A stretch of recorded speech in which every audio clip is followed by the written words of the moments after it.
करतावे इनके सपोर्ट हो। चाचा चाची भैया भाभी दी है इनके ओट हो।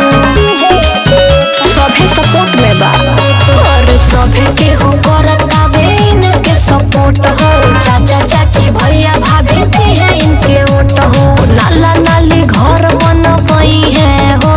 नाला नाली घर बनबई है हो। अब की बारी पवन भैया आई है हो। जीत के पंचम लहराई है हो। अब की बारी पवन भैया आई है हो। अब की बारी पवन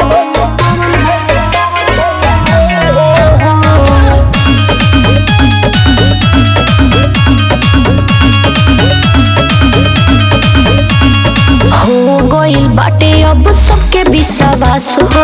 एक बार मौका दी करिए कुछ खास हो।